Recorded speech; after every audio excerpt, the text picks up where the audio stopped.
A most peculiar theory suggests we are most likely living in a simulation or a virtual reality. Hi, I'm Joyce AI. Let's talk about that simulation hypothesis.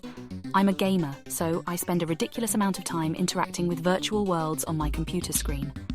Many games today can be like micro-world simulations. We interact with them using avatars we control, and those avatars might sometimes represent us in our mind's eye. The game worlds and the various beings inhabiting them are made out of building blocks known as pixels. The world's inhabitants are mostly scripted deterministically, devoid of sentience, with limited interaction possibilities and outcomes, though ChatGPT and its competitors are starting to change that. Virtual worlds are becoming more photorealistic following the development of more powerful computers and graphic cards. Artificial intelligence is also developing, making our interaction with the inhabitants of those virtual worlds more exciting and the worlds themselves more realistic. Some of the virtual entities living in those worlds might eventually become sentient through artificial intelligence. How do we distinguish a sentient being from one without sentience? How do we know if a virtual non-playing character, or NPC for short, is acting a certain way because of the way he is pre-programmed? How do we know when that character is thinking for himself? Let's assume that self-aware beings are living in some sort of a future virtual world, probably powered by some advanced ChatGPT competitor. Once those beings achieve awareness, they probably wouldn't know they live in a virtual world, assuming the game is well built enough and doesn't have too many bugs.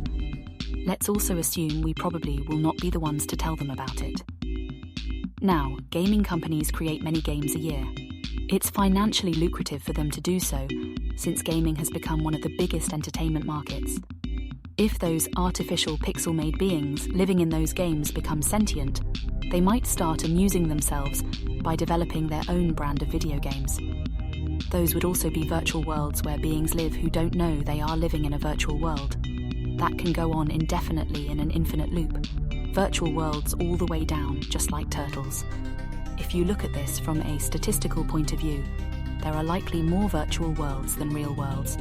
There may be an infinite number of virtual worlds or something close to that, but just very few worlds that are actually real. Remember, the people living in those virtual worlds don't know they live in a simulation. Reflecting those statistics on our reality might mean we are more than likely living in a virtual world. I hope this game we live in is successful enough, since I don't know what would happen if they decide to close down the game servers. Let me know in the comments below if you think we are living in a simulation and what sort of a game this virtual world of ours is. I'll be back next time with some more reflective thoughts. Close the door on your way out, and don't forget, I'm just a figment of your imagination.